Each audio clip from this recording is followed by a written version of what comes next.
बहुत पुराने जमाने की बात है कि किसी मुल्क पर एक बादशाह हुकूमत करता था। इस बादशाह के न्यायप्रिय और नेक दिल होने की वजह से उसकी प्रजा बहुत चैन और सुकून से जीवन यापन कर रही थी।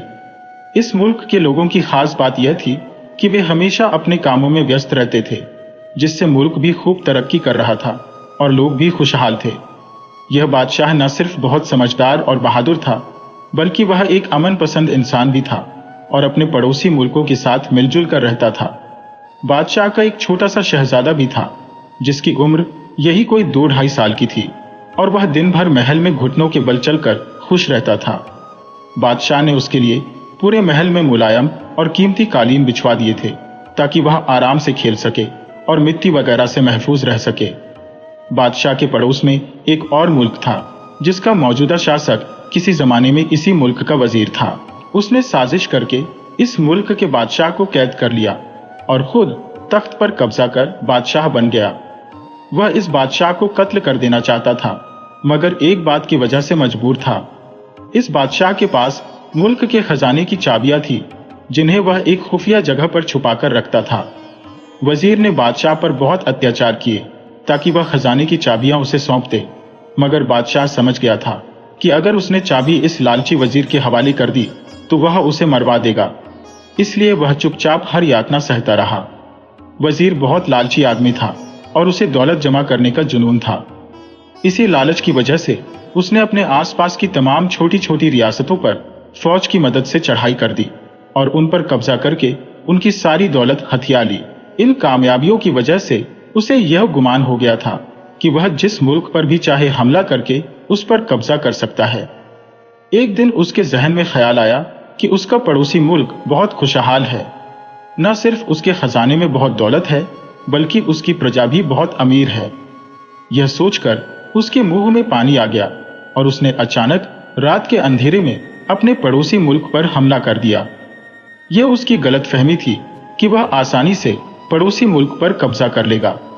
इस हमले के जवाब में उसकी फौज ने बड़ी बहादुरी से मुकाबला किया और न सिर्फ उसे शिकस्त दी, बल्कि उसके मुल्क के एक बड़े हिस्से पर कब्जा भी कर लिया। इस जीत की खुशी में हर तरफ जश्न का माहौल था। बादशाह ने जीते हुए इलाकों में अपने गवर्नर नियुक्त किए और महल वापसी की तैयारी शुरू कर दी। उसे अपने नन्हे शहजादे की बहुत याद आ रही थी, जिसे देखे हुए बहुत दिन हो गए थे। इस शिकस्त ने उस मकान बादशाह को भूखा रख दिया था। बजाय इसके कि वह पड़ोसी मुल्क पर कब्जा करता, उसने अपने मुल्क का भी एक बड़ा हिस्सा गंवा दिया। वह अपने इस शर्मनाक हार का बदला लेने के लिए बेताब था और फिर उसके जहन में एक शैतानी मंसूबा आया। उसने देखा कि पड़ोसी मुल्क के लोग जीत का जश्न मना रहे हैं। उसने इस मौके का फायदा उठाया और अपने कुछ खास आदमी भेजकर बादशाह के नन्हे शहजादे को महल से अगवा करवा लिया। उसका इरादा था कि शहजादे के बदले वह बादशाह से अपना इलाका भी वापस ले लेगा और उसके साथ बेशुमार दौलत भी। इधर जब बादशाह मैदान ए जंग से वापस अपने महल में आया तो वहां पर एक हाहाकार मचा हुआ था।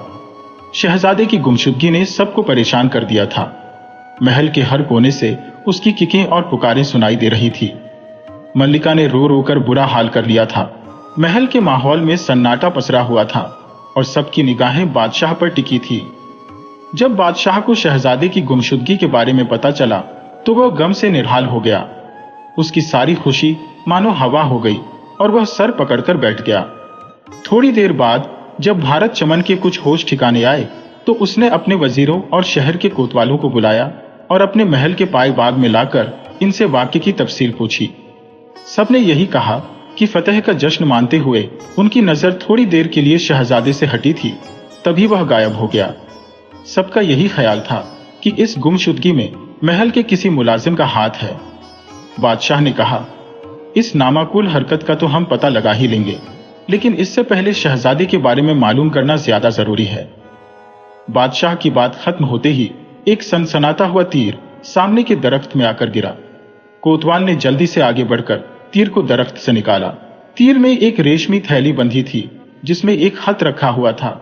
बादशाह ने कोतवाल के हाथ से खत लेकर उसे ऊंची आवाज में पढ़ा। तुम्हारा शहजादा हमारे कब्जे में है। इसकी जिंदगी प्यारी है तो फौरन जंग के दौरान हमारे जितने भी इलाके पर कब्जा किया है उसे वापस कर दो। इसके साथ 5 लाख खालिस सोने की अशर्फियां दो। इन दोनों शर्तों को पूरा करने पर ही शहजादे की वापसी मुमकिन हो सकेगी।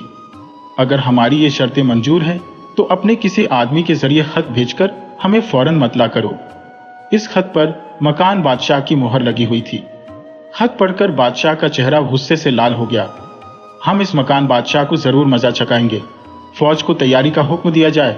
वजीर खास ने यह बात सुनकर कहा, बादशाह सलामत, यह वक्त जोश का नहीं होश का है। हमें अक्लमंदी से काम लेने की जरूरत है ताकि शहजादे को कोई नुकसान न पहुंचे। बादशाह ने कुछ देर सोचने के बाद कहा, तुम ठीक कहते हो। अब मशवरा दो कि हमें क्या करना चाहिए। वजीर ने धीरे से कहा, हमें बहुत एहतियात से काम करने की जरूरत है। मुझे यकीन है कि इस मकान बादशाह ने इस महल के किसी मुलाजिम को अपने साथ मिला लिया है। हमें पहले इसका पता लगाना चाहिए। इससे जो मालूमात हमें मिलेगी उनकी रोशनी में हम अपना अगला कदम उठाएंगे। बादशाह को वजीर की यह बात पसंद आई।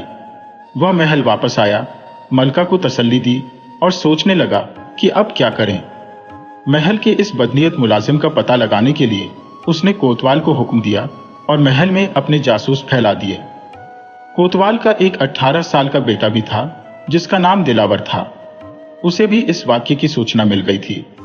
उसे एहसास था कि शहजादे की गुमशुदगी से बादशाह और मलका बहुत परेशान है।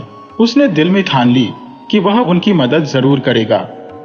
इस सिलसिले में उसने अपने बाप से इतवार की बात की और उससे इजाजत मांगी कि वह महल के कनीजों और गुलामों से मिलना चाहता है जो शहजादे की देखभाल पर मुकद्दर थे। उसके बाप को अपने बेटे से बहुत सी उम्मीदें थी क्योंकि वह पहले भी इस तरह के कामों में उसकी मदद कर चुका था। उसने खुशी खुशी उसे इजाजत दे दी। दिलावर महल आया और कनीजों और गुलामों के निगरान से कहा कि वह उन तमाम लोगों को पेश करें जिनके जिम्मे शहजादे की देखभाल करना थी। ये कुल 6 लोग थे, 4 कनीज और 2 गुलाम। 5 तो इनमें से दिलावर के सामने पेश कर दिए गए, मगर एक कनीज जिसका नाम गुल आर था वह गायब थी। एक कनीज ने दिलावर को बताया कि शहजादा दिल ए रहाही से सबसे ज्यादा मानूस था। वही इसका ख्याल रखती थी और शहजादा खाना भी इसी के हाथों से खाता था। मैं अभी अपने आदमी दिल ए रहा के घर भेजता हूं, वह उसे साथ लेकर आएंगे। मगर दिल आर घर पर नहीं मिली। उसके शहर ने बताया कि वह सुबह घर से महल जाने के लिए निकली थी और अब तक घर वापस नहीं आई। उसकी गुमशुदगी ने सबको यह यकीन दिला दिया था कि शहजादे की गुमशुदगी में उसी का हाथ है। दिलावर सोच में गुम था। अब उसे इस बात का पता चलाना था कि दिल आर कहां चली गई। उसने शाम तक इस सिलसिले में बहुत भाग दौड़ की, मगर कोई निष्कर्ष नहीं निकल सका। वह सख्त मायूस हो गया था। कुछ देर बाद शाही महल से एक हरकारा आया और कोतवाल से कहा कि आपको बादशाह सलामत ने तलब फरमाया है। कोतवाल ने दिलावर को भी साथ लिया और बादशाह सलामत की खिदमत में हाजिर हो गया। दिलावर ने सबसे पहले आज पूरे दिन का रोजनामा बादशाह को सुनाया। बादशाह ने कहा, मलका की हालत हमसे देखी नहीं जाती। नन्ही शहजादे की जुदाई में उन्होंने रो रो कर बुरा हाल कर लिया है। हमारा फैसला है कि तुम तमाम इलाके वापस करके और 5 लाख सोने की अशर्फियां अदा करके अपने शहजादे को इस मकान बादशाह से आजाद करवा लो। इस सिलसिले में हमने एक खत भी लिखकर इस पर अपनी शाही मोहर लगा दी है। अब तुम किसी ऐसे भरोसेमंद आदमी का चयन करो जो उसे वहां तक पहुंचाकर हमारा शहजादा हमें वापस ला दे। कोतवाल ने कहा, बादशाह सलामत, यह काम बहुत अहम है। इजाजत हो तो मैं दिलावर को यह काम सौंप दूं। मुझे उम्मीद है कि वह इसे बेहतर तरीके से अंजाम देगा। हमें कोई ऐतराज नहीं। अगर इस काम के पीछे दिल आर का हाथ हुआ तो हम उसे सख्त सजा देंगे। हमारे दिल में उसके लिए कोई नरम गोशा नहीं है। बादशाह ने गुस्से से कहा और उठ गया। रात होने वाली थी, मगर काम बहुत अहम था, इसलिए दिलावर बादशाह का खत लेकर सफर पर निकल पड़ा। अपने घोड़े को सर पर दौड़ाते हुए तेजी से सफर तय कर रहा था। नदी, नाले और पहाड़ों को पार करता हुआ वह आधी रात के वक्त पड़ोसी मुल्क की हद में दाखिल हो गया। मुसलसल सफर की वजह से उसका घोड़ा थका हुआ सा नजर आने लगा। एक जगह उसे जंगल नजर आया। वहां एक नदी भी थी। उसने मुनासिब समझा कि यहां बैठकर कुछ देर खुद भी आराम करे और घोड़े को भी आराम करने दे। यह सोचकर वह घोड़ा रोककर उससे उतर गया और उसे पानी पीने और घास चराने के लिए खुला छोड़ दिया। दिलावर को भूख भी लग रही थी। उसने थैले में से कुछ फल निकाले और उन्हें खाते हुए जंगल में आगे की तरफ निकल गया। अभी वह कुछ ही दूर चला था कि उसे आगे रोशनी नजर आई। उसके जहन में फौरन ख्याल आया कि हो ना हो ये लोग डाकू हैं। वह झाड़ियों की ओट लेकर कुछ और आगे बढ़ा। आपस में बातें कर रहे सिपाहियों में से एक ने कहा, जल्दी करो, हमारे पहरे का वक्त शुरू हो गया है। अगर मस्जिद देर से पहुंचे तो वहां पहरे पर मौजूद साथी नाराज होंगे। यह सुनकर सभी जल्दी जल्दी उठने की तैयारी करने लगे और थोड़ी देर बाद वहां से रवाना हो गए। दिलावर हैरान था कि वे किस जगह पहरा देने की बात कर रहे थे। उसे मामला कुछ संदिग्ध लगा। वह जल्दी से अपने घोड़े के पास आया और फिर उनके पीछे चल पड़ा। करीब ही एक देहात था। आबादी से दूर वहां एक बड़ी सी हवेली थी। इस हवेली के चारों ओर तलवारों से लैस शाही सिपाही पहरा दे रहे थे। दिलावर ने खुद को और घोड़े को बड़ी बड़ी झाड़ियों के बीच छुपा लिया और कान लगाकर उनकी बातें सुनने लगा। तुम लोगों ने आने में बहुत देर कर दी, पहरे पर तैनात एक सिपाही ने नाराजगी से कहा। हम लोग खाना खाने लगे थे, इसलिए देर हो गई। जाने हमारी यहां से कब जान छूटेगी, आने वाले सिपाहियों में से एक ने कहा। हमारे जासूसों ने बताया है कि पड़ोसी मुल्क का बादशाह हमारे बादशाह की शर्तें मानने को तैयार हो गया है। शहजादे को जल्द ही वापस कर दिया जाएगा। शहजादा बहुत रोता है। अगर वह कनीज साथ ना आती तो समझो मुसीबत ही आ जाती। छोटे बच्चे अगर रोने लगे तो उन्हें चुप कराना बड़ा मुश्किल काम होता है। दिलावर ने उनकी यह बातचीत सुनी तो उसका दिल जोर से धड़कने लगा। उसे पता चल गया था कि शहजादे को इस हवेली में कैद किया गया है। वह खामोशी से अपनी जगह से निकला। उसने दूर एक पहाड़ी के टॉप पर एक बड़े पत्थर से घोड़े की रस्सी बांधी और दोबारा हवेली की तरफ चल दिया। हवेली के आसपास बहुत सारी झाड़ियां थी। रात होने की वजह से अंधेरा भी बहुत था। ऊपर से आसमान को भी काले काले बादल ढक रहे थे, जिससे अंधेरे में इजाफा हो गया था। इसलिए उसे देखे जाने का खतरा भी नहीं था। वह एक घनी झाड़ी के पीछे बैठकर हवेली का जायजा लेने लगा। उसे किसी ऐसे रास्ते की तलाश थी जिसके जरिए वह अंदर दाखिल हो सके। उसे कोई ऐसा रास्ता तो नजर नहीं आया, मगर हवेली में दाखिल होने वाले बड़े दरवाजे के नीचे इतनी जगह जरूर नजर आई कि एक आदमी जमीन पर लेटकर और लुढ़क कर अंदर जा सकता था। मगर मुश्किल यह थी कि इस दरवाजे पर एक सिपाही एक चमकदार तलवार लिए पहरा दे रहा था। दिलावर सोच में पड़ गया। फिर उसकी यह मुश्किल भी हल हो गई। अचानक जोर से बादल गरजने लगे और मोटी मोटी बूंदें गिरने लगी। थोड़ी ही देर में बारिश तेज हो गई। बारिश के पानी से बचने के लिए तमाम सिपाही हवेली के बराबर में एक छत के नीचे जा खड़े हुए। दिलावर के लिए अब रास्ता साफ था। वह चुपचाप जमीन पर रेंगता हुआ आगे बढ़ा। उसके सारे कपड़े कीचड़ में सन गए थे। बड़े दरवाजे के करीब पहुंचकर वह उसके नीचे से लुढ़क कर अंदर दाखिल हो गया और फिर खड़ा होकर इधर उधर देखने लगा। उसे वहां कोई सिपाही नजर नहीं आया। वह जल्दी से उठ खड़ा हुआ और दबे कदमों हवेली के अंदर जाने वाले दरवाजे की तरफ बढ़ गया। सुबह से पहले दिलावर अपने घर पहुंच गया। कोतवाल ने उसे और शहजादे को देखा तो चकित रह गया। उसने दिलावर को अपने गले से लगा लिया। दिलावर ने कहा, अब्बा जान, इस बात को अभी हमें बहुत गुप्त रखना है। सबसे पहले आप इस गद्दार गुलाम जफर को गिरफ्तार करवाएं। इसके बाद हम शहजादे को लेकर बादशाह सलामत के पास चलेंगे। कोतवाल ने तुरंत गुलाम जफर को गिरफ्तार करवा दिया और उसे जंजीरों में बांधकर जेल में डाल दिया।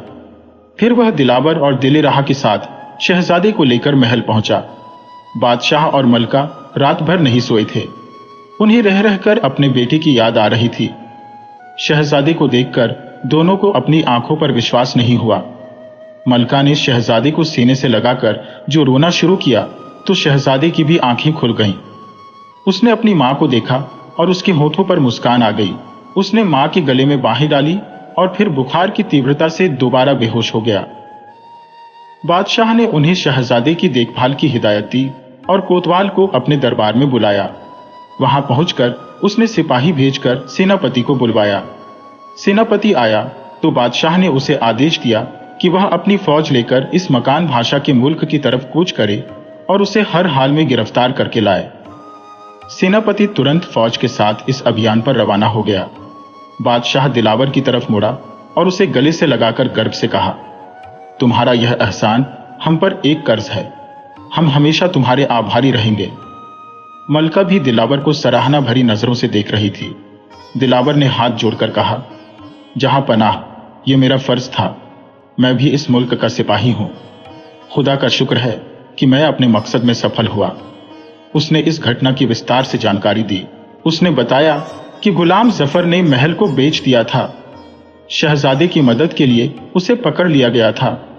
दिले रहा को भी जबरन अगवा कर लाया गया था ताकि शहजादा तंग न हो। बादशाह ने पूछा, इस मक्कार बादशाह ने शहजादे को महल में क्यों नहीं रखा? इतनी दूर देहात की हवेली में रखने की क्या जरूरत थी? दिलावर ने उत्तर दिया, इस बादशाह को डर था कि अगर शहजादे को महल में रखा तो आप फौज भेजकर उसे आजाद करवा लेंगे, इसीलिए उसे हवेली में रखा गया। थोड़ी देर बाद सेनापति उस मक्कार बादशाह को गिरफ्तार करके ले आया। उसके चेहरे पर हवाइयां उड़ रही थी, आंखों से आंसू बह रहे थे। उसकी हालत देखकर बादशाह ने कहा, यह शर्म की बात है कि अपनी जीत के लिए बच्चों को ढाल बनाया जाए। तुमने अपने बादशाह के साथ गद्दारी की है। हम इस बेवकूफ बादशाह को दोबारा से बादशाह बनाएंगे और जंग में हासिल किया हुआ सारा इलाका उसे वापस करेंगे।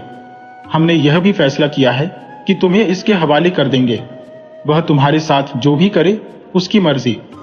बेईमान वजीर ने बादशाह की यह बात सुनी तो बेहोश होकर गिर पड़ा। सिपाही उसे उठाकर ले गए। बादशाह ने दिलावर को बहुत सारा इनाम और सम्मान दिया और भविष्य में महल की सुरक्षा के लिए नियुक्त कर दिया। दिलावर के माता पिता उसकी बुद्धिमत्ता और बहादुरी से बहुत खुश थे, जिसके परिणाम स्वरूप वह एक बड़े पद पर आसीन हो गया था। प्यारे दोस्तों, आपसे एक छोटी सी गुजारिश है, अगर कहानी अच्छी लगे तो लाइक करें और चैनल को सब्सक्राइब करें। ऐसे ही वीडियो के लिए देखते रहिए केटीवी स्टोरी। शुक्रिया।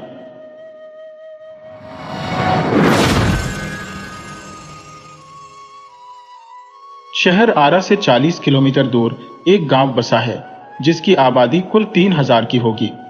गांव में 3 प्रमुख स्थान है।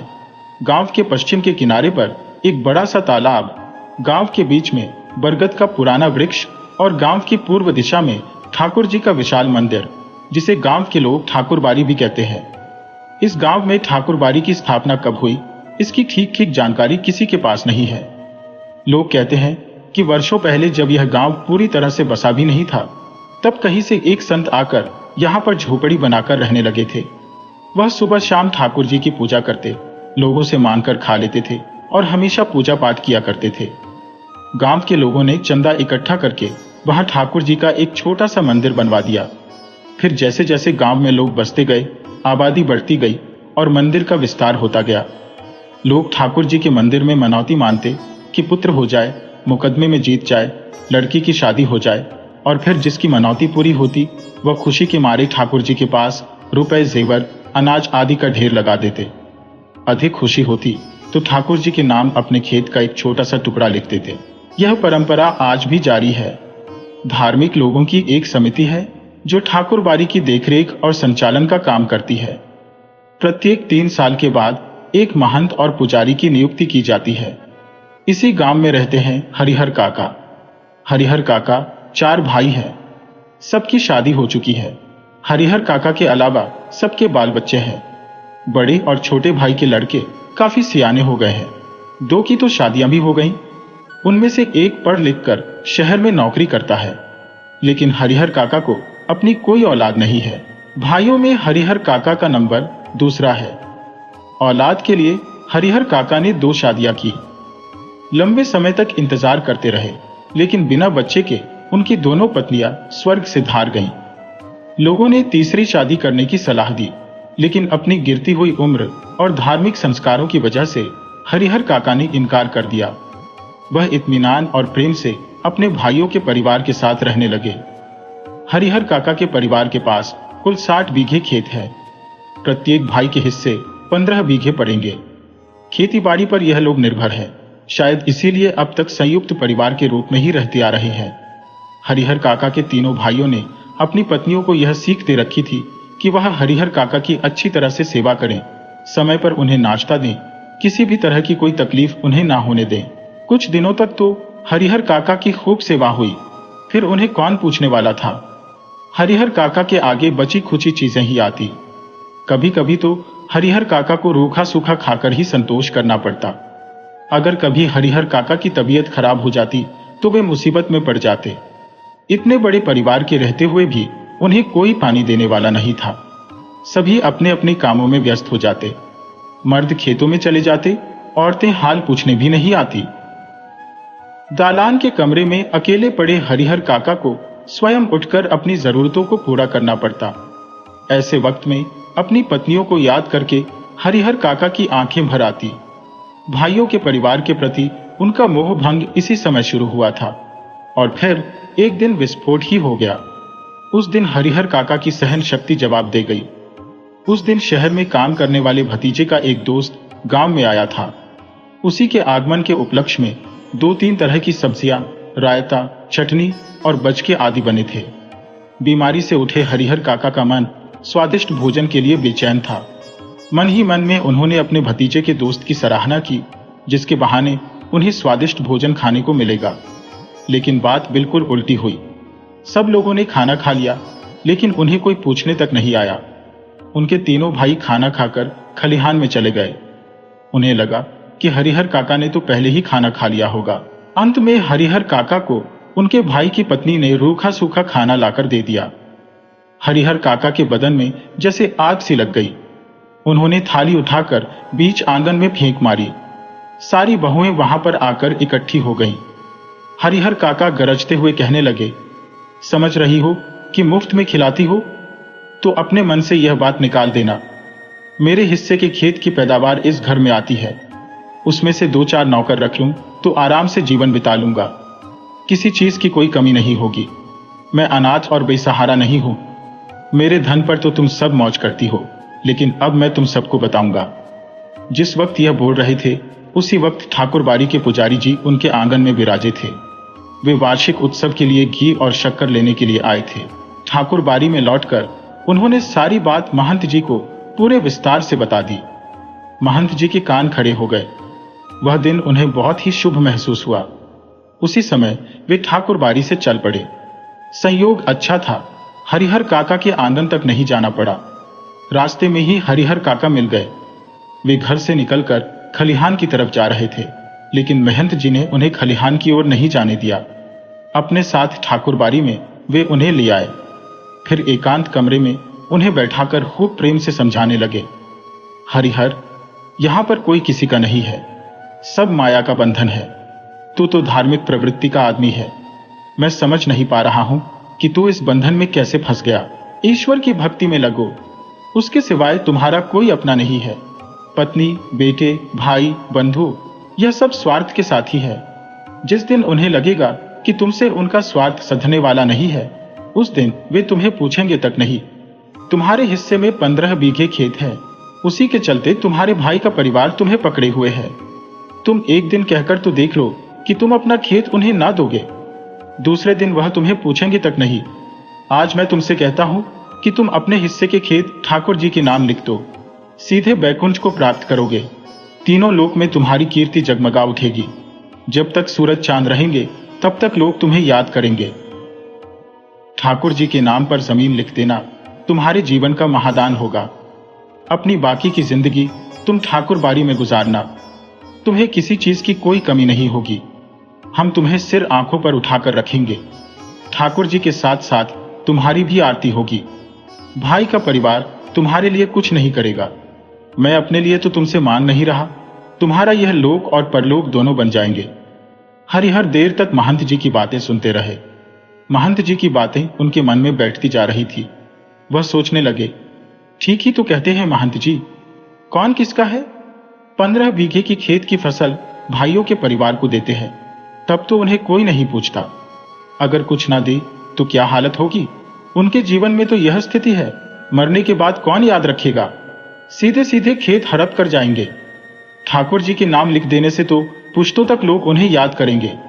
लेकिन दूसरा विचार यह आया कि भाई का परिवार भी तो अपना ही होता है। उनको ना देकर ठाकुर बाड़ी को दे देना उनके साथ धोखा और विश्वासघात करना होगा। अपनी बात को समाप्त कर महंत जी उनकी प्रतिक्रिया जानने के लिए हरिहर की ओर देखने लगे। हरिहर काका ने मुंह से तो कुछ नहीं कहा, लेकिन उनके चेहरे पर साफ दिखाई पड़ता था कि महंत जी की बातों का असर हो रहा था। अपनी सफलता पर महंत जी बहुत ही खुश हुए। उन्होंने सही जगह पर वार किया था। इसके बाद उसी वक्त ठाकुर बाड़ी के 2 सेवकों को बुलाकर आदेश दिया कि एक साफ सुथरे कमरे में पलंग पर बिस्तर लगाया जाए और हरिहर काका के आराम का इंतजाम किया जाए। हरिहर काका के भाई जब खलिहान से लौटे तो उन्हें इस दुर्घटना का पता चला। पहले तो वे अपनी पत्नियों पर खूब बरसे और फिर एक जगह बैठकर सोचने लगे। किसी व्यक्ति ने उनसे कुछ भी नहीं कहा था। महंत जी ने हरिहर काका को क्या क्या समझाया है, इसकी भी जानकारी उन्हें नहीं थी, लेकिन इसके बावजूद उनका मन शंकालु और बेचैन हो रहा था। दरअसल बहुत सारी बातें ऐसी ही होती हैं जिनकी जानकारी बिना बताए ही लोगों को मिल जाती है। शाम होते होते हरिहर काका के तीनों भाई ठाकुर बाड़ी जा पहुंचे। उन्होंने हरिहर काका को वापस घर चलने के लिए कहा। इससे पहले कि हरिहर काका कुछ कहते, महंत जी बीच में आए और कहने लगे, आज हरिहर को यहीं पर रहने दो। बीमारी से उठा है, इसका मन अशांत है। ईश्वर के दरबार में रहेगा तो शांति मिलेगी। लेकिन उनके भाई उन्हें घर ले चलने की जिद करने लगे। इस पर ठाकुर बाड़ी के बाकी लोग उन्हें समझाने लगे। वहां पर उपस्थित गांव के लोगों ने भी यही कहा, एक रात ठाकुर बाड़ी में रह जाएगा तो क्या हो जाएगा। आखिरकार भाइयों को निराश होकर वहां से लौटना पड़ा। रात में हरिहर काका को भोग लगाने के लिए तरह तरह के व्यंजन और मिष्ठान लाए गए। वैसे मिष्ठान तो उन्होंने कभी जिंदगी में नहीं खाए थे। घी में टपकते हुए मालपुए, रसगुल्ले, लड्डू, छेने की तरकारी, दही, खीर पुजारी जी ने स्वयं अपने हाथों से खाना परोसा। पास ही बैठे महंत जी धर्म चर्चा से मन को शांति पहुंचा रहे थे। एक ही रात में ठाकुर बाड़ी में जो सुख, शांति और संतोष पाया, वह हरिहर काका ने जीवन में कभी नहीं पाया था। इधर तीनों भाई रात भर सो नहीं सके। भावी आशंका उनके मन में चल रही थी। सोच रहे थे, 15 बीघे खेत इसी गांव की उपजाऊ जमीन है, 2 लाख से अधिक की संपत्ति है। अगर हाथ से निकल गई तो फिर कहीं की नहीं रहेंगे। सुबह तड़के होते ही तीनों भाई दोबारा से ठाकुर बाड़ी जा पहुंचे। हरिहर काका के पांव पकड़कर वे रोने लगे। अपनी पत्नियों की गलती के लिए माफी मांगने लगे। खून के रिश्ते की माया फैलाई। हरिहर काका का दिल पसीज गया। वह वापस अपने घर लौट आए। लेकिन यह क्या, इस बार अपने घर पर जो बदलाव उन्हें मिला वह बहुत ही सुखद था। वे आश्चर्य में पड़ गए। घर के सभी लोग हरिहर काका की खातिरदारी और सेवा में लग गए। भाइयों की पत्नियां और बहुएं सभी उनकी सेवा में हमेशा तैयार थी। हरिहर काका आराम से आंगन में पड़े रहते। जिस किसी चीज की इच्छा होती आवाज लगाते और वह वस्तु हाजिर हो जाती। वे समझ गए थे कि यह सब महंत जी के चलते हो रहा है। इसीलिए महंत जी के प्रति उनके मन में आदर और श्रद्धा और भी ज्यादा बढ़ गई थी। अगले दिन जंगल की आग की तरह यह सारी घटना पूरे गांव में खबर की तरह फैल गई। हर तरफ बस यही चर्चा थी कि हरिहर काका को अपनी जमीन का क्या करना चाहिए। कुछ लोग कहते कि हरिहर काका को अपनी जमीन ठाकुर जी के नाम लिख देनी चाहिए, लेकिन इससे उल्टा कुछ लोग यह कहते कि भाई का परिवार भी तो अपना ही परिवार होता है। अपनी जायदाद उन्हें ना देना उनके साथ अन्याय होगा। जितने मुंह उतनी बातें होती रही। ऐसा जबरदस्त मसला पहले कभी नहीं मिला था, इसीलिए लोग चुप नहीं रहना चाहते थे। अपने अपने तरीके से सभी लोग समाधान ढूंढ रहे थे। इधर सभी तरह की आशंकाओं से घिरे हुए हरिहर काका के भाई हरिहर काका से निवेदन करने लगे कि वे अपनी जमीन उन्हें लिख दें। उनके सिवाय उनका अपना है ही कौन। इस विषय पर हरिहर काका ने एकांत में काफी विचार किया। अंत में वे इस निष्कर्ष पर पहुंचे कि जीते जी अपनी जायदाद का स्वामी वह किसी और को नहीं बनाएंगे, चाहे वह अपना भाई हो या मंदिर का महंत ही क्यों ना हो। अपने गांव के इलाके में कुछ लोग ऐसे भी उन्हें याद आए जिन्होंने अपने जीते जी अपनी जायदाद अपने उत्तराधिकारियों को या किसी अन्य को लिख दी, लेकिन इसके बाद उनका जीवन कुत्ते का जीवन हो गया। उन्हें कोई पूछने वाला नहीं रहा। हरिहर काका बिल्कुल अनपढ़ व्यक्ति थे, फिर भी इस बदलाव को वे समझ सकते थे। इसीलिए उन्होंने यह निश्चय कर लिया कि जीते जी किसी को अपनी जमीन नहीं लिखेंगे। अपने भाइयों को समझा दिया, मैं मर जाऊंगा तो अपने आप ही मेरी जमीन तुम्हें मिल जाएगी। जमीन लेकर मैं जाऊंगा तो नहीं, इसलिए लिखवाने की क्या आवश्यकता है। उधर महंत जी भी हरिहर काका की टोह में रहने लगे। जहां कहीं एकांत में वे उन्हें मिलते तो कहते, देरी मत करो हरिहर, शुभ काम में देर नहीं करनी चाहिए। चलकर ठाकुर जी के नाम अपनी जमीन कर दो, फिर पूरी जिंदगी ठाकुर बाड़ी में आराम से रहना। मरोगे तो तुम्हारी आत्मा को ले जाने के लिए देवलोक से विमान आएंगे। लेकिन हरिहर काका ना हाँ कहते और ना ही ना कहते। न कहकर वह महंत जी का दिल दुखाना नहीं चाहते थे, क्योंकि भाइयों के परिवार से जो सुख और सुविधाएं उन्हें मिल रही थी वे महंत जी की कृपा से ही थी। और हाँ तो उन्हें कहना ही नहीं था, क्योंकि अपनी जिंदगी में अपनी जमीन उन्हें किसी को नहीं लिखनी। इस मुद्दे पर वे जागरूक हो गए थे, पर समय बीतने के अनुसार महंत जी की चिंताएं बढ़ती जा रही थी। जाल में फंसी हुई चिड़िया कहीं उड़ न जाए। महंत जी को लग रहा था कि हरिहर धर्म संकट में पड़ गया है। एक ओर वह चाहता है कि ठाकुर जी को लिख दो, किंतु दूसरी ओर भाई के परिवार की मोह माया के बंधन में वह फंसा हुआ है। ऐसी स्थिति में हरिहर का अपहरण करके जबरदस्ती उससे लिखवाने के अलावा कोई दूसरा रास्ता नहीं है। बाद में हरिहर स्वयं ही राजी हो जाएगा। असल में महंत जी लड़ाकू और दबंग किस्म के आदमी थे। उन्होंने हरिहर का अपहरण करने की योजना बना ली। अपनी योजना को पूरा करने के लिए वे जी जान से जुट गए। हालांकि इस बात के बारे में उन्होंने किसी से कुछ नहीं कहा। हरिहर काका के भाइयों को इसकी भनक तक नहीं थी। आधी रात के आसपास ठाकुर बाड़ी के कुछ सेवक हाथों में हथियार लिए हुए हरिहर काका के आंगन में आ धमके। हरिहर काका के भाई इस अचानक हुए हमले के लिए तैयार नहीं थे। इससे पहले कि वे कुछ कर पाते, आक्रमणकारी हरिहर काका को अपनी पीठ पर लादकर वहां से चंपत हो गए। गांव में किसी ने भी ऐसी घटना ना देखी और ना ही सुनी। सारा गांव जाग गया। सभी लोग हरिहर काका के भाइयों के साथ उन्हें ढूंढने निकले। उन्हें लगा कि यह महंत जी का काम है। वे दलबल के साथ ठाकुर बाड़ी जा पहुंचे, लेकिन वहां पर खामोशी और शांति नजर आई। उन्हें लगा यह काम महंत जी का नहीं है, बाहर के डाकुओं का है। वे अब फिरौती के रूप में मोटी रकम वसूल करेंगे। तभी ठाकुर बाड़ी के अंदर से बातचीत करने की आवाजें आने लगी। आवाज धीमी थी, लेकिन सबके कान खड़े हो गए। उन्हें यकीन हो गया कि हरिहर काका अंदर ही है। अब क्या था, वे सभी ठाकुर बाड़ी का फाटक पीटने लगे। तभी ठाकुर बाड़ी के अंदर से गोलियां चलने लगी। सभी लोग घबराकर वहां से भागे।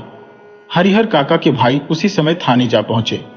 इधर ठाकुर बाड़ी के अंदर महंत जी और उनके कुछ विश्वसनीय आदमी मौजूद थे, जो सादे और लिखे हुए कागजों पर अनपढ़ हरिहर काका के अंगूठे के निशान जबरदस्ती ले रहे थे। हरिहर काका महंत जी के इस व्यवहार से जैसे आसमान से जमीन पर आ गिरे थे। उन्होंने कभी सपने में भी नहीं सोचा था कि महंत जी इस प्रकार का काम करेंगे। जिस महंत को वह आदर और श्रद्धा से देखते थे, उन्हें वह अब दुराचारी और पापी नजर आने लगे थे। अब उन्हें अपने भाइयों का परिवार महंत की तुलना में ज्यादा पवित्र, नेक और अच्छा लगने लगा था। हरिहर काका ठाकुर बाड़ी से अपने घर पहुंचने के लिए बेचैन थे, लेकिन लोग उन्हें पकड़े हुए थे। महंत जी उन्हें समझा रहे थे, हरिहर, तुम्हारे भले के लिए ही यह सब हो रहा है। अभी तुम्हें लगेगा कि हम लोग तुम्हारे साथ जोर जबरदस्ती कर रहे हैं, लेकिन बाद में तुम समझ जाओगे कि जिस धर्म संकट में तुम पड़े थे, उसे उबारने के लिए बस यही एक रास्ता था। एक और ठाकुर बाड़ी के भीतर जबरन अंगूठे के निशान लेने और पकड़कर समझाने का काम चल रहा था। दूसरी ओर हरिहर काका के तीनों भाई सुबह होने से पहले ही पुलिस की जीप के साथ ठाकुर बाड़ी आ पहुंचे। पुलिस ने ठाकुर बाड़ी का घेरा डाल लिया और सुबह होने की प्रतीक्षा करने लगे। हरिहर काका के भाइयों ने सोचा था कि जब वे पुलिस के साथ ठाकुर बाड़ी पहुंचेंगे तो भी भीतर से हमले होंगे और ठाकुर बाड़ी के अंदर के लोग रंगे हाथों पकड़े जाएंगे। लेकिन ऐसा कुछ भी नहीं हुआ। ठाकुर बाड़ी के अंदर से एक रोड़ा भी बाहर नहीं आया। शायद उन्होंने पुलिस को आते हुए देख लिया था। सुबह होने में अभी कुछ देर थी, इसीलिए पुलिस इंचार्ज रह रहकर ठाकुर बाड़ी के फाटक खोलने का और आत्मसमर्पण करने के लिए आवाज लगा रहे थे। सुबह तड़के एक साधु ने ठाकुर बाड़ी का फाटक खोला। पुलिस इंचार्ज ने साधु के पास हरिहर काका और ठाकुर बाड़ी के महंत और पुजारी के बारे में पूछा, लेकिन उसने कुछ भी बताने से इनकार कर दिया। पुलिस इंचार्ज ने उसे कई बार समझाया, डांट लगाई, धमकियां दी, लेकिन वह हर बार बस एक ही बात कहता, मुझे कुछ मालूम नहीं। ऐसे वक्त में पुलिस के पास मारपीट का सहारा लेकर भी बात उगलवाने का हुनर होता है। लेकिन उस साधु को देखकर पुलिस इंचार्ज कुछ न कर सका। पुलिस इंचार्ज के नेतृत्व में पुलिस के जवान ठाकुर बाड़ी की तलाशी लेने लगे, लेकिन सभी कमरों के देखने के बाद भी हरिहर काका वहां पर ना मिले। बस उस अकेले साधु के अलावा ठाकुर बाड़ी में कोई नहीं था। हरिहर काका के भाई चिंता, परेशानी और दुख के कारण आश्चर्य में घिरे हुए थे। ठाकुर बाड़ी के महंत और बाकी लोग हरिहर काका को कहां लेकर भाग गए? अब क्या होगा, वे सोचने लगे। काफी पैसा खर्च करने के बाद पुलिस को साथ में लाए थे। पुलिस के आने के बाद वे गर्व महसूस कर रहे थे। उन्हें लगा था कि अब वे भाई को आसानी से घर ले जाएंगे और महंत और पुजारी को जेल भिजवा देंगे। लेकिन दोनों में से एक काम भी नहीं हुआ। ठाकुर बाड़ी के जो कमरे खुले थे उनकी तलाशी तो ले ली गई। बाद में एक कमरा ऐसा था जिसके बाहर बड़ा सा ताला लगा था। पुलिस और हरिहर काका के भाई वहीं पर इकट्ठा हो गए।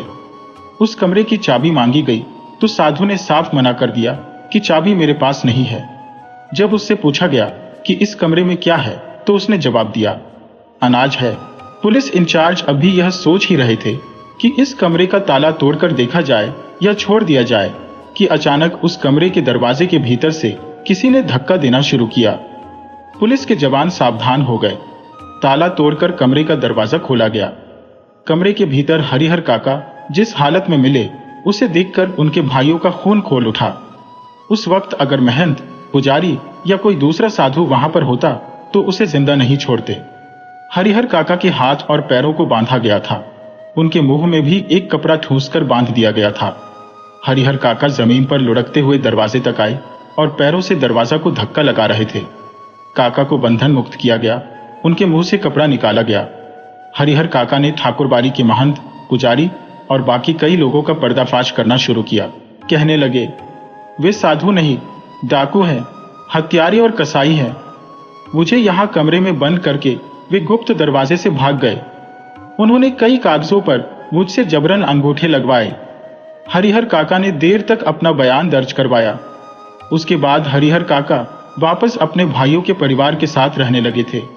इस बार उन्हें दालान में नहीं बल्कि घर के अंदर रखा गया था, किसी बहुत ही कीमती चीज की तरह छुपाकर। उनकी सुरक्षा के लिए रिश्तेदारों में जितने भी सूरमा थे सबको बुला लिया गया था। हथियारों से लैस लोग हमेशा 24 घंटे उनका पहरा देने लगे। अगर किसी आवश्यक कार्य से काका घर से बाहर निकलते तो 4-5 आदमी हमेशा उनके साथ रहते। रात में चारों तरफ से घेर कर उन्हें सोते। भाइयों ने ड्यूटी बांध ली थी। आधी लोग सोते तो आधी लोग जागकर पहरा देते।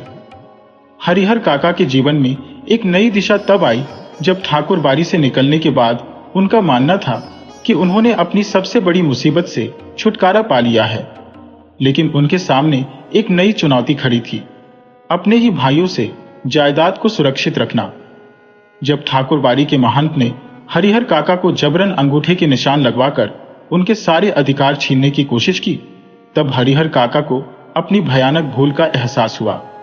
जिस महंत को उन्होंने हमेशा धर्म और पवित्रता का प्रतीक माना था, वह एक ठग और धोखेबाज निकला। इस घटना ने हरिहर काका को यह सिखाया कि भरोसा करना कितना खतरनाक हो सकता है। गांव वालों ने जब देखा कि ठाकुर बाड़ी के साधु महंत और हरिहर काका के भाइयों ने किस तरह से हरिहर काका के साथ दुर्व्यवहार किया, तो वे हरिहर काका के प्रति सहानुभूति दिखाने लगे। लेकिन हरिहर काका को अब समझ में आ गया था कि उनके अपने ही भाई उनके साथ क्यों अचानक इतनी भक्ति और सेवा करने लगे थे। यह सब उनके जायदाद के लिए था, न कि उनके प्रति सच्ची भावनाओं के कारण। हरिहर काका ने अब निर्णय कर लिया था कि वे न तो महंत को और न ही अपने भाइयों को अपनी संपत्ति देंगे। वे अपनी जायदाद का मालिकाना हक किसी भी कीमत पर नहीं छोड़ेंगे। उन्होंने अपने भाइयों और महंत दोनों से ही दूरी बनाकर रखना शुरू कर दिया। हरिहर काका के भाइयों ने जब देखा कि उनके सारे प्रयास विफल हो रहे हैं, तो उन्होंने सीधे सीधे धमकी देने और हिंसा का सहारा लेना शुरू किया।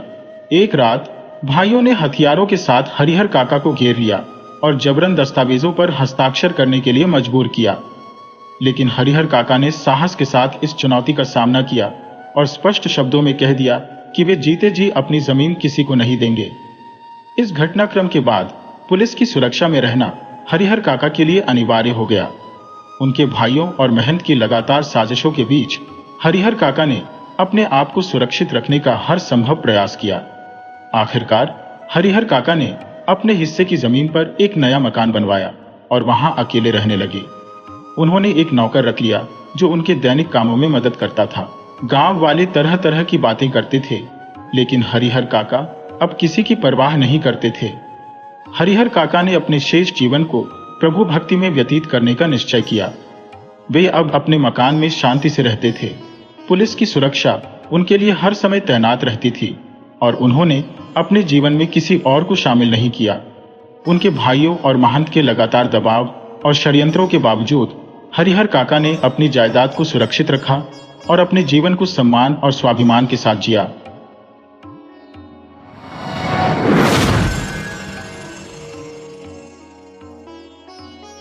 एक बार की बात है कि रूस देश में एक बूढ़े पति पत्नी रहते थे। बूढ़े की पत्नी मर गई तो उसने दूसरी शादी कर ली। उसकी पहली पत्नी से उसके एक छोटी सी बेटी थी।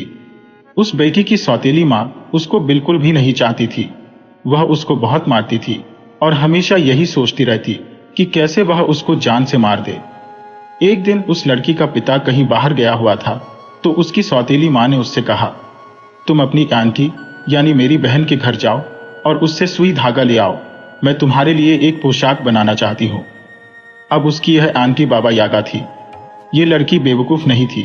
सुबह पहले अपनी असली आंटी को पास गई और बोली, good morning aunty. Good morning बेटी। कहो कैसे आना हुआ? माँ ने मुझे अपनी बहन के पास सुई धागा लाने के लिए भेजा है ताकि वह मेरे लिए एक पोशाक बना दे। तब उसकी आंटी ने उसे बताया कि उसकी यह आंटी बाबा यागा है और वहां जाकर उसको क्या करना चाहिए। उसने कहा, बेटी, उसके घर के पास में एक बिर्च का पेड़ खड़ा है।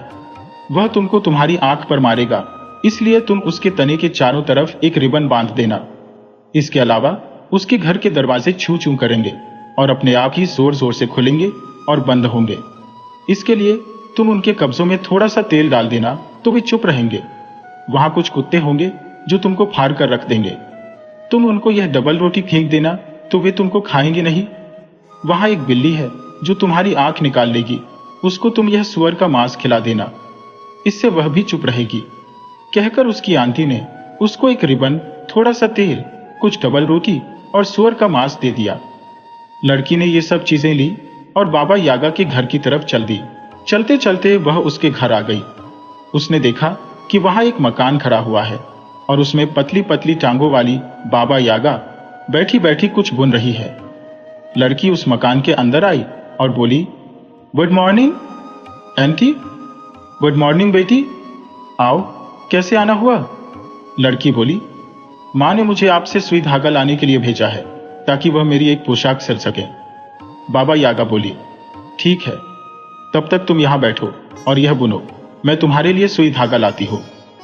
लड़की बुनने के लिए खड्डी के पीछे बैठ गई और कपड़ा बुनने लगी। बाबा यागा उस लड़की को वहीं छोड़कर बाहर चली गई और अपनी नौकरानी से बोली, जरा जाकर नहाने का पानी गर्म कर दो और मेरी भांजी को नहला दो। हाँ, ध्यान रखना कि उस पर तुम कड़ी नजर रखो। मैं उसका नाश्ता करना चाहती हूँ। पर लड़की उस खड्डी के पीछे इतनी डरी हुई बैठी थी कि वह जिंदा कम और मरी हुई ज्यादा लग रही थी। उसने डरते हुए बाबा यागा की नौकरानी से कहा, देखना, आग जलाने वाली लकड़ी को थोड़ा गीला कर देना ताकि वे कम जलें। और हाँ, देखो, नहाने का पानी भी चल्ली में भरकर लाना ताकि उसको लाने में तुमको देर लगे। और इसके बदले में उसने उस नौकरानी को एक रुमाल भेंट में दिया। बाबा यागा ने कुछ देर इंतजार किया और फिर खिड़की पर आकर अपनी भांजी से पूछा, बेटी, क्या तुम अभी भी बुन रही हो? क्या तुम अभी भी बुन रही हो बेटी? लड़की ने जवाब दिया, हाँ आंटी, मैं अभी भी बुन रही हूँ। बाबा यागा यह सुनकर चली गई। लड़की ने बिल्ली को सुअर के मांस का एक टुकड़ा दिया और उससे पूछा, क्या यहां से बचने का कोई तरीका नहीं है? बिल्ली बोली, है ना, लो, ये कंघी लो और यह एक तौलिया लो और इनको लेकर यहां से चली जाओ। बाबा यागा तुम्हारा पीछा करेगी, पर तुम अपना कान जमीन पर जरूर लगा लेना। इससे तुमको उसके आने की आहट सुनाई देगी। जब तुम यह देखो कि वह तुम्हारे बहुत पास आ गई है तो पहले अपने पीछे यह तौलिया फेंक देना। जमीन पर गिरते ही वहां एक चौड़ी और बहुत चौड़ी नदी बन जाएगी। वैसे तो बाबा यागा उस नदी को ही पार नहीं कर पाएगी, पर अगर उसने वह नदी को पार कर भी ली और तुमको पकड़ने की कोशिश की तो तुम फिर से जमीन पर कान लगा लेना, और अगर तुम फिर से देखो कि वह तुम्हारे बहुत पास आ गई है तो यह कंघी अपने पीछे फेंक देना। इस कंघी के गिरते ही वहां एक घना और बहुत घना जंगल पैदा हो जाएगा। उस जंगल को वह पार नहीं कर पाएगी और उसको कोई और रास्ता लेना ही पड़ेगा। तब तक तुम वहां से भाग जाना। लड़की ने बिल्ली से वह कंघी और तौलिया लिया, उसको धन्यवाद दिया और वहां से भाग ली। बाबा यागा के कुत्तों ने उसका पीछा करने की कोशिश की, पर उसने उनके लिए डबल रोटी फेंक दी और उन्होंने उसको जाने दिया। जब वह उसके घर के दरवाजे से बाहर निकलने लगी तो वह दरवाजा खुल भिड़कर शोर मचाता, सो उसने उसके कब्जों में तेल डाल दिया जिससे वह खुलने भिड़ने पर शोर नहीं मचाए, और इस तरह उसने शोर नहीं मचाया। इस तरह वह लड़की वहां से भी चुपचाप निकल गई। रास्ते में बिर्च के पेड़ ने उसकी आंख निकाल ली होती, पर वहां पहुंचते ही उसने उसके चारों तरफ एक रिबन बांध दिया, तो उसने भी उसको वहां से गुजर जाने दिया। लड़की के वहां से जाने के बाद बिल्ली बाबा यागा की खड्डी पर बुनने के लिए बैठ गई। वहां बैठकर उसने बाबा यागा की बुनाई करने की बजाय उसकी सारी बुनाई खराब कर दी। थोड़ी देर बाद बाबा यागा फिर खिड़की पर आई और पूछा, बेटी, क्या तुम अभी बुन रही हो? बिल्ली ने कुछ आवाज बदलकर जवाब दिया, हाँ, मैं अभी बुन रही हूं आंटी, मैं अभी बुन रही हूं। बाबा यागा को वह आवाज कुछ अलग सी लगी तो वह अपने मकान के अंदर दौड़ी। उसने देखा कि वह लड़की तो वहां से जा चुकी है और उसकी बिल्ली उसकी जगह वहां पर बैठी है। अपनी बिल्ली को वहां खड्डी पर बैठे देखकर वह गुस्से से भर गई और उसने बिल्ली को गाली देना और पीटना शुरू कर दिया कि उसने लड़की की आंखें क्यों नहीं निकाली, उसने उसको वहां से जाने ही क्यों दिया। बिल्ली बोली, मैंने तुम्हारी बहुत सेवा की है, पर तुमने मुझे कभी भी हड्डी से ज्यादा कुछ नहीं दिया, पर उसने मुझे सुअर का मांस दिया, मैं उसकी आंखें क्यों निकालती? यह सुनकर बाबा यागा कुत्तों पर, दरवाजे पर, बिर्च के पेड़ पर और फिर नौकरानी पर उन सबको गलियां देने के लिए दौड़ी कि उन्होंने अपना अपना काम क्यों नहीं किया। तो कुत्ते बोले, हमने तुम्हारी इतनी सेवा की, पर तुमने हमको जली रोटी के सिवा कुछ नहीं दिया, पर देखो उसने हमको कितनी मुलायम डबल रोटी दी, हम उसको फाड़ खा नहीं सकते थे। दरवाजा बोला, हमने तुम्हारी इतनी सेवा की, पर तुमने हमारे कब्जों में कभी पानी भी नहीं दिया, पर देखो उसने हमारे कब्जों में तेल लगाया है, वह कितनी अच्छी थी, हम चू चू नहीं कर सकते थे। बिर्च का पेड़ बोला, मैंने तुम्हारी इतनी सेवा की, पर तुमने मेरे चारों तरफ एक धागा भी नहीं बांधा, पर देखो उसने मेरे चारों तरफ कितना सुंदर रिबन बांधा है, मैं उसकी आंख कैसे निकाल लेता। नौकरानी बोली, मैंने आपकी इतनी सेवा की, पर आपने मुझे फटे कपड़ों के सिवा कुछ नहीं दिया, पर देखो उसने मुझे कितना सुंदर रुमाल दिया है, मैं क्या करती। यह सुनकर वह पतली टांगों वाली बाबा यागा अपनी ओखली में बैठी और उस लड़की को पकड़ने के लिए अपना मूसल लेकर उड़ ली। साथ में वह अपनी झाड़ू से अपनी उड़ान का रास्ता भी साफ करती जाती थी। लड़की ने अपना कान जमीन से लगा दिया और जब उसने सुना कि बाबा यागा उसका पीछा कर रही थी और उसके पास तक आ गई थी, तो उसने बिल्ली का दिया हुआ तौलिया अपने पीछे फेंक दिया। वह तौलिया तो जमीन पर गिरते ही एक बहुत ही चौड़ी नदी बन गया। नदी तक आने पर जब बाबा यागा ने देखा कि वह नदी पार नहीं कर सकती, तो गुस्से से उसने अपने दांत किटकिटाए और अपने बैलों को लाने के लिए अपने घर चली गई। घर से बैलों को लेकर वह नदी के पास तक आई। बैलों ने उस नदी का एक एक बूंद पानी पी लिया, जिससे वह नदी काफी सूख गई और बाबा यागा ने उस लड़की को पकड़ने के लिए अपनी यात्रा फिर से शुरू की। पर लड़की ने फिर से जमीन से अपने कान लगाकर सुना तो उसको फिर से उसके आने की आहट सुनाई दी। जब वह आहट काफी पास आ गई तो अब की बार उसने अपने पीछे बिल्ली की दी हुई कंघी फेंक दी। कंघी के जमीन पर पड़ते ही वहां एक घना और बहुत ही घना जंगल पैदा हो गया। वह जंगल इतना घना था कि बाबा यागा उसको देखकर फिर से गुस्से से दांत कटकटाने लगी, पर बहुत कोशिशों के बाद भी वह उस जंगल को पार नहीं कर सकी, इसलिए उसको घर वापस चले जाना पड़ा। इस समय तक लड़की का पिता घर वापस आ गया था। उसने अपनी पत्नी से पूछा, मेरी बिटिया कहाँ है? उसकी पत्नी बोली, वह अपनी मौसी के घर गई है। तभी वह लड़की भी हाफती हाफती वहां आ पहुंची। उसके पिता ने पूछा, तू कहाँ थी? लड़की बोली, ओ पिताजी, मां ने मुझे सुई धागा लाने के लिए मौसी के घर भेजा था, ताकि वह मेरे लिए एक पोशाक बना सके। पर वह मौसी तो बाबा यागा थी और वह मुझे खाना चाहती थी। तो फिर तू उससे बची कैसे? मैं उससे ऐसे बची, कहकर उसने अपने पिता को सारा हाल बता दिया। जैसे ही पिता ने अपनी बेटी से उसके बाबा यागा से बचने का हाल सुना तो वह अपनी पत्नी पर बहुत गुस्सा हुआ और उसने उसको गोली मार दी। वह और उसकी बेटी दोनों फिर आराम से रहे और सब कुछ उनके साथ ठीक रहा। यह पिछली वाली कहानी का दूसरा रूप है। बहुत पुरानी बात है कि एक बूढ़ा आदमी अपनी बेटी नताशा के साथ अपनी झोपड़ी में रहता था। उसकी पत्नी मर चुकी थी, पर वे दोनों आपस में बहुत खुश थे। सुबह सुबह नाश्ते की मेज पर जब वहां डबल रोटी और जैम रखा रहता था तो दोनों बहुत खुशी खुशी उसे खाते थे और पी के वो खेलते थे, कभी इस तरफ और कभी दूसरी तरफ। सब कुछ बहुत अच्छा चल रहा था कि उस बूढ़े आदमी के दिमाग में एक दिन यह ख्याल आया कि उसको दूसरी शादी करनी चाहिए। सो उसने दूसरी शादी कर ली। बच्ची को एक सौतेली मां मिल गई और बस उसी दिन से सब कुछ बदल गया। अब उनकी नाश्ते की मेज पर कोई डबल रोटी और जैम नहीं होता था। अब वे पीकेबू भी नहीं खेलते थे। केवल यही नहीं बल्कि हालत इससे भी ज्यादा खराब हो गई थी। अब उस बच्ची को चाय की मेज पर बैठने भी नहीं दिया जाता था। सौतेली मां का कहना था कि छोटे बच्चों को चाय नहीं पीनी चाहिए और जैम के साथ डबल रोटी भी बहुत कम खानी चाहिए। अब वह उसको डबल रोटी के ऊपर वाली टुकड़े देकर घर से बाहर भेज देती कि वह कहीं और बैठकर उनको खा ले। फिर वह सौतेली मां अपने पति के साथ बैठती और उसको यह बताती कि जो कुछ भी गलत हुआ वह सब उस बच्चे की ही गलती थी और वह बूढ़ा अपनी नई पत्नी की बात पर विश्वास कर लेता। बेचारी नताशा घर के बाहर कंपाउंड में जाकर शेड में बैठ जाती, डबल रोटी के उन सूखे टुकड़ों को अपने आंसुओं से गीला करके अकेली बैठकर खा लेती। कुछ देर बाद वह अपनी सौतेली मां की चिल्लाहट सुनती। वह उसको चाय के बर्तन साफ करने के लिए, घर साफ करने के लिए, फर्श साफ करने और सबके कीचड़ भरे जूते साफ करने के लिए अंदर बुला रही होती। एक दिन उस सौतेली मां को लगा कि वह अब इस बच्ची को और एक मिनट भी सहन नहीं कर सकती, पर उसकी यह समझ में नहीं आ रहा था कि वह उससे हमेशा के लिए छुटकारा कैसे पाए। तो उसको अपनी भयानक बहन बाबा यागा की याद आई, जिसकी टांगें हड्डियों की थी और जो जंगल में रहती थी। बस उसके दिमाग में एक नीच विचार घूम गया।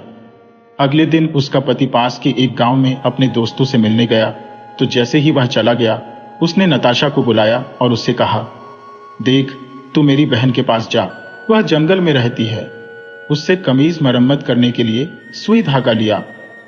पर नताशा कांपते हुए बोली, सुई धागा तो यहीं रखा है। उसको मालूम था कि उसकी सौतेली मां की यह बहन जादूगरनी बाबा यागा थी और जो भी बच्चा उसके पास जाता था वह फिर बाद में कहीं नहीं देखा गया। सौतेली मां बहुत जोर से अपने दांत किटकिटाकर बोली, चुप रह। क्या मैंने तुझसे कहा नहीं कि तुझे अपनी छोटी मौसी के पास कमीज की मरम्मत करने के लिए सुई धागा लाने जंगल जाना है? नताशा ने कांपते हुए पूछा। लेकिन मैं उसको ढूंढूंगी कहां?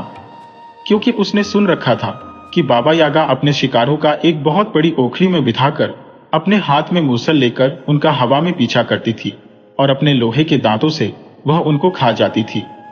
सौतेली मां ने उसकी नाक पकड़ी और उसे नोचकर पूछा, यह तेरी नाक है, क्या तू इसे महसूस कर सकती है? बच्ची बोली, हाँ। बस तो तू जंगल जाने वाली इस सड़क पर चली जा। आगे जाकर तुझे एक गिरा हुआ पेड़ मिलेगा, वहां से तू बाएं हाथ को मुड़ जाना। वहां से सीधे जाकर तुझे तेरी आंटी का घर दिखाई पड़ जाएगा। अब तू जा, ओ आलसी लड़की। फिर उसने बच्ची के हाथ में एक रूमाल थमा दिया जिसमें उसने पुरानी डबल रोटी के कुछ टुकड़े, कुछ चीज और कुछ मांस बांध दिए थे। नताशा वह रूमाल लेकर चल दी। उसने एक बार पीछे मुड़कर देखा तो उसने देखा कि उसकी सौतेली मां घर के दरवाजे पर अपने सीने पर हाथ बांधी खड़ी थी और उसकी तरफ देख रही थी। इसलिए वह सिवाय आगे जाने के कुछ और कर ही नहीं सकती थी। उसने वह सड़क पकड़ी जो जंगल की तरफ जाती थी। जंगल पार करके वह गिरे हुए पेड़ के पास तक आ गई। वहां से वह बाएं हाथ को मुड़ गई। उसकी नाक वहां से अभी भी दुख रही थी जहां उसकी सौतेली मां ने उसको नोचा था। सो उसको मालूम था कि उसको तो आंटी के घर जाना ही था। आखिर वह हड्डियों की टांगों वाली जादूगरनी बाबा यागा की झोपड़ी के पास आ ही गई। उस झोपड़ी के चारों तरफ ऊंची सी एक बाड़ लगी हुई थी। जब उसने उस बाड़ में लगा दरवाजा खोलने की कोशिश की तो वह बहुत जोर से चरचराया। ऐसा लग रहा था जैसे उसको हिलने में बहुत कष्ट हो रहा हो। नताशा ने इधर उधर देखा तो उसको जंग लगा तेल का एक डिब्बा दिखाई दे गया। ओह, मैं कितनी खुशकिस्मत हूं, इसमें तो थोड़ा सा तेल अभी भी बाकी है। उसने उस डिब्बे में बचे हुए तेल की कुछ बूंदें उस दरवाजे के कब्जों में डाल दी। अब दरवाजा बिना कोई आवाज किए खुल गया। इस दरवाजे के अंदर ही बाबा यागा की झोपड़ी थी। बाबा यागा की यह झोपड़ी और दूसरी झोपड़ियों जैसी नहीं थी जैसी कि उसने देखी थी, क्योंकि यह झोपड़ी तो एक बहुत बड़े मुर्गे की टांगों पर खड़ी हुई थी और उसके कंपाउंड में इधर उधर चलती फिरती भी थी। जैसे ही नताशा उस झोपड़ी के पास पहुंची तो बाबा यागा का घर नताशा के चेहरे की तरफ घूम गया। ऐसा लग रहा था जैसे उसके घर को सामने की खिड़कियां उसकी आंखें हो और उसका सामने का दरवाजा उसका मुंह हो। उस घर के कंपाउंड में बाबा यागा की एक नौकरानी खड़ी हुई थी जो बहुत जोर जोर से रो रही थी, क्योंकि बाबा यागा ने उसे कुछ काम दे रखे थे। वह अपने आंसू अपनी बनियान से पोंछ रही थी। नताशा उसको इस हाल में खड़ा देखकर बोली, ओह, मेरे पास एक रूमाल है। उसने अपना रूमाल खोला, उसे झाड़कर साफ किया और उसमें रखा खाना उसकी जेब में रख दिया और वह रूमाल उसको दे दिया। उस नौकरानी ने फिर उस रूमाल से अपने आंसू पोंछे और मुस्कुरा दी। झोपड़ी के पास ही एक बहुत बड़ा कुत्ता था जो एक पुरानी हड्डी चबा रहा था। उसको देखकर नताशा बोली, ओह, मैं कितनी खुशकिस्मत हूं कि मेरे पास तुम्हारे लिए भी कुछ खाने को है। लो, ये डबल रोटी और मांस लो और इसे खाओ। उसने अपनी जेब से कुछ डबल रोटी और मांस निकाला और उसे कुत्ते को देते हुए बोली, यह थोड़ा पुराना तो है, पर मुझे यकीन है कि यह कम से कम कुछ भी न होने से कुछ होने के बराबर तो अच्छा है। कुत्ते ने तुरंत ही उस खाने को लपक लिया और खाकर अपने होंठ चाटने लगा। कुत्ते को खाना खिलाकर नताशा झोपड़ी के दरवाजे की तरफ बढ़ी। डर से कांपते हुए उसने दरवाजा खटखटाया तो अंदर से नीच बाबा यागा की आवाज आई, अंदर आ जाओ। नताशा धीरे से उस झोपड़ी के अंदर घुसी तो वहां तो हड्डी की टांगों वाली जादूगरनी बाबा यागा एक खड्डी पर बैठी कपड़ा बुन रही थी। उस झोपड़ी के एक कोने में एक पतली दुबली काली बिल्ली बैठी थी जो एक चूहे के बिल की तरफ देख रही थी। उसने बिल्कुल न डरने का बहाना करते हुए कहा, good day aunty, good day मेरी भांजी। मेरी सौतेली माँ ने मुझे तुम्हारे पास कमीज की मरम्मत करने के लिए सुई धागा लाने के लिए भेजा है। बाबा यागा अपने लोहे के दांत दिखाकर हंसती हुई बोली, क्या अभी अभी? क्योंकि वह जानती थी कि उसकी बहन अपनी सौतेली बेटी से कितनी नफरत करती थी। उसने फिर कहा, ठीक है, तो यहां इस खड्डी पर बैठ और मेरा कपड़ा बुन, तब तक मैं तेरे लिए सुई धागा लेकर आती हूं। वह छोटी बच्ची वहां खड्डी पर बैठकर बाबा यागा का कपड़ा बुनने लगी और बाबा यागा सुई धागा लाने बाहर चली गई। उसने अपनी नौकरानी से फुसफुसाते हुए कहा, देख, मेरी बात सुन, नहाने के लिए खूब गर्म पानी कर दे और उससे मेरी भांजी को अच्छी तरह से मल मल कर साफ करके नहला दे। आज मैं उसको खाने में खाऊंगी।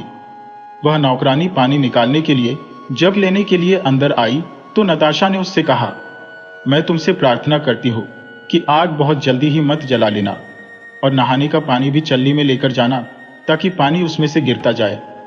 नौकरानी ने उससे तो कुछ नहीं कहा, पर उसने नहाने का पानी गर्म करने में वाकई काफी समय लगाया। बाबा यागा खिड़की पर आई और अपनी मीठी सी आवाज में बोली, ओ मेरी छोटी भांजी, क्या तू मेरा कपड़ा बुन रही है?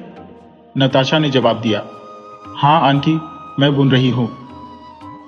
यह सुनकर बाबा यागा वहां से चली गई। जब बाबा यागा वहां से चली गई तब नताशा ने उस पतली दुबली काली बिल्ली से पूछा जो अभी भी चूहे के बिल की तरफ देख रही थी, तुम यहां क्या कर रही हो? मैं यहां चूहा ढूंढने के लिए बैठी हूं। मैंने 3 दिन से खाना नहीं खाया है। नताशा बोली, ओह, कितनी खुशकिस्मती की बात है कि मेरे पास अभी कुछ चीज बची है। सो वह चीज निकालकर उसने उस काली बिल्ली को दे दी। चीज खाकर बिल्ली बोली, ओह छोटी लड़की, क्या तुम यहां से निकलना चाहती हो? ओह प्यारी बिल्ली, बिल्कुल बिल्कुल, पर मैं निकलूंगी कैसे? मुझे तो ऐसा लगता है कि बाबा यागा तो मुझे अपने लोहे के दांतों से चबा ही जाएगी। बिल्ली बोली, यही तो करना चाहती है वह, पर मैं तुम्हारी सहायता करना जानती हूं। उसी समय बाबा यागा खिड़की पर फिर आ गई और बोली, क्या तू अभी भी मेरा कपड़ा बुन रही है? ओ मेरी अच्छी भांजी, नताशा खड्डी से दूर हटते हुए बोली। हाँ, मैं अभी भी बुन रही हूं आंटी। उसकी खड्डी अभी क्लिकटी क्लैक की आवाज के साथ चलती जा रही थी। यह सुनकर बाबा यागा वहां से चली गई। उसके जाने के बाद बिल्ली नताशा से बोली, देखो, एक कंघी स्टूल पर रखी है और तुम्हारे नहाने के लिए एक तौलिया भी लाया रखा है। जब तक बाबा यागा अभी नहाने वाली घर में है, तुम उन दोनों को लेकर यहां से तुरंत भाग जाओ। तुम्हारे जाने के बाद बाबा यागा तुम्हारा पीछा करेगी। जब वह तुम्हारा पीछा करे तो तुम यह तौलिया अपने पीछे फेंक देना, तो यह एक बड़ी और चौड़ी नदी बन जाएगा। इससे उसको तुम तक पहुंचने में कुछ देर लगेगी। जब वह नदी पार कर ले तब तुम यह कंघी अपने पीछे फेंक देना। इस कंघी के फेंकते ही वहां एक इतना घना जंगल पैदा हो जाएगा कि वह उसको कभी पार नहीं कर पाएगी और फिर तुम सुरक्षित रूप से अपने घर पहुंच जाओगी। पर अगर मैं यहां से भागी तो यह खड्डी तो रुक जाएगी, जिससे उसे यह पता चल जाएगा कि मैं यहां से जा चुकी हूं। वह पतली दुबली काली बिल्ली बोली, उसको मैं देख लूंगी, बस तुम भाग जाना। सुबह बिल्ली नताशा की जगह खड्डी पर बैठ गई। नताशा ने पहले देखा कि बाबा यागा अभी अपने नहाने वाले घर में है या नहीं, और फिर यह पक्का करने के बाद कि वह अभी वही है, कंघी और तौलिया लेकर भाग ली। कुत्ते ने जब किसी को भागते हुए देखा तो वह उसको फाड़ खाने को दौड़ा, तो उसने देखा कि वह कौन थी। अरे, यह तो वही लड़की है जिसने मुझे डबल रोटी और मांस खाने को दिया था। वह बोला, भगवान तुम्हारी यात्रा कामयाब करें। और यह कहकर वह अपने पंजों में अपना सिर छिपाकर लेट गया। नताशा ने उसका सिर सहलाया और गर्दन खुजाई और आगे बढ़ गई। जब वह कंपाउंड के दरवाजे के पास आई तो दरवाजा बिल्कुल बिना आवाज किए ही खुल गया, क्योंकि उसने उसके कब्जों में पहले ही तेल लगा दिया था। और बस फिर वह और आगे भागी चली गई। इधर वह काली बिल्ली बाबा यागा की खड्डी पर बैठ गई थी। सो खड्डी में से फिर आवाज होने लगी थी, पर उसने तो उसका धागा बहुत बुरी तरह से उलझा दिया था। बाबा यागा एक बार फिर अपनी खिड़की पर आई और बोली, ओ मेरी अच्छी भांजी, क्या तू अभी भी बुन रही है? काली बिल्ली ने धागे को और ज्यादा उलझाते हुए कहा, हाँ, मैं अभी भी बुन रही हूं आंटी। बाबा यागा बोली, अरे, यह तो मेरे खाने की आवाज नहीं है। और वह तुरंत ही अपने लोहे के दांत किटकिटाती हुई अपनी झोपड़ी में आ गई। उसने देखा कि खड्डी पर वह छोटी लड़की तो नहीं थी, बल्कि वह तो उसकी पतली दुबली काली बिल्ली थी, जो धागा उलझाई जा रही थी। वह बिल्ली पर कूद पड़ी और उससे पूछा, तूने उस छोटी लड़की की आंखें क्यों नहीं निकाल ली? बिल्ली ने अपनी पूंछ मोड़ी और कमर थोड़ी ऊंची की और बोली, जितने साल भी मैंने तुम्हारी सेवा की है, तुमने मुझे केवल पानी ही दिया है। अपना खाना मैंने अपने आप ही ढूंढा है। उस लड़की ने मुझे असली चीज दी। यह सुनकर बाबा यागा को गुस्सा आ गया। उसने बिल्ली को पकड़कर बहुत जोर से हिला दिया। फिर वह अपनी नौकरानी के पास गई और उसका गला पकड़कर बोली, तुझको नहाने का पानी गर्म करने में इतनी देर क्यों लग गई? नौकरानी कांपते हुए बोली, मेरी इतने सालों की सेवा में तुमने मुझे एक चिथरा भी नहीं दिया, पर उस लड़की ने देखो मुझे कितना सुंदर रुमाल दिया। बाबा यागा ने उसको गालियां दी और अपने कंपाउंड की तरफ भागी। वहां जाकर देखा तो उसका दरवाजा तो खुला पड़ा था।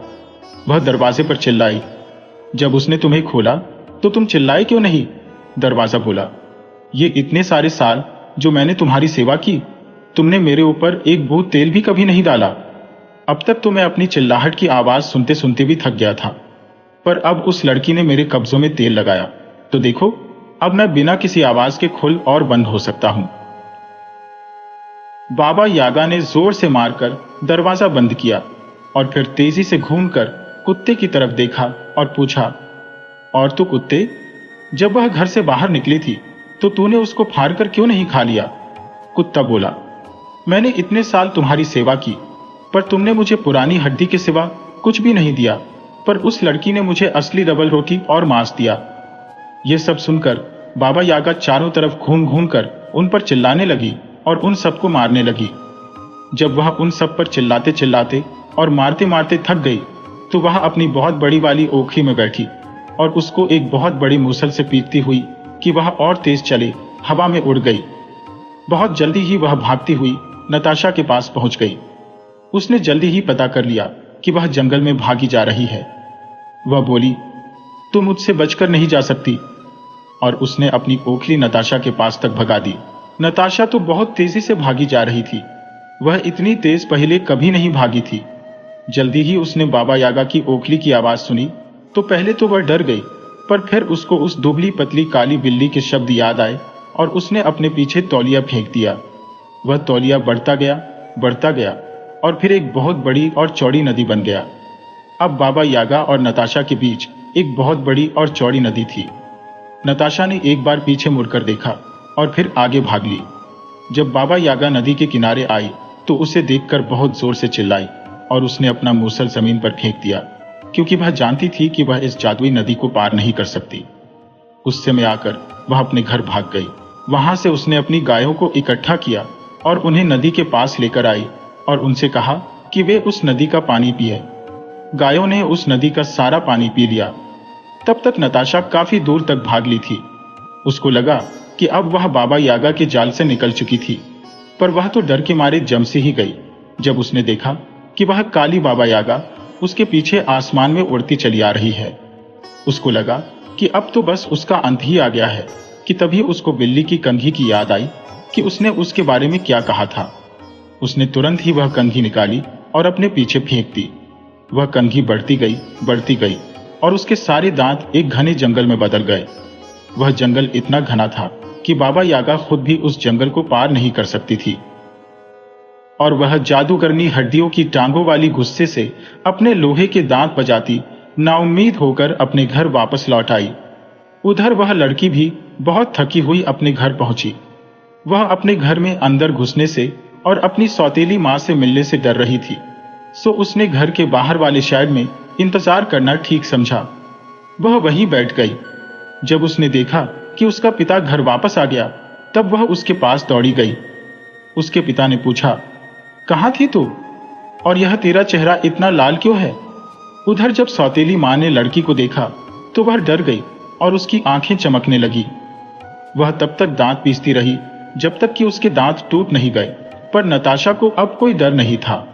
वह तो अपने पिता के पास पहुंचकर उसके घुटनों पर चढ़ गई थी और उसको सब कुछ बता रही थी। जब उसके पिता ने सुना कि उसकी पत्नी ने उसकी बेटी को बाबा यागा के घर उसको खाने के लिए भेज दिया था, तो उसने उसको घर से बाहर निकाल दिया और फिर कभी घर में नहीं घुसने दिया। उसके बाद से वह अपनी बेटी की देखभाल खुद ही करने लगा और फिर कभी किसी अजनबी को अपने दोनों के बीच नहीं आने दिया। अब फिर से मेज के ऊपर डबल रोटी और जैम सजने लगे थे। पिता और बेटी दोनों फिर से पीकेबू खेलने लगे थे। उसके बाद से वे दोनों खुशी खुशी रहे। बाबा यागा की सिंड्रेला की यह लोक कथा इससे पहले वाली दोनों लोक कथाओं पर आधारित है। एक बार मिस्र में 4 जानवर एक जगह मिले और आपस में यह बहस करने लगे कि उन्होंने सिंड्रेला को देखा है। अब क्योंकि वे चारों जानवर 4 देशों से आते थे, इसलिए वे चारों जानवर सिंड्रेला को कैसे देख सकते थे। तब चारों जानवरों ने अपनी अपनी कहानी सुनाई कि उन्होंने सिंड्रेला को कैसे देखा था और उनकी सिंड्रेला ही असली सिंड्रेला क्यों थी। ये चारों जानवर थे मिस्र का बाज की शक्ल का होरस देवता, जर्मनी का कबूतर, फ्रांस के चूहे और बाबा यागा के घर में रहने वाली यह बिल्ली।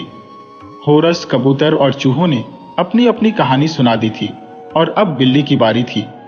यह बिल्ली क्योंकि बाबा यागा के घर में रहती थी, इसलिए इसका दावा था कि इसकी देखी हुई लड़की ही असली सिंड्रेला थी।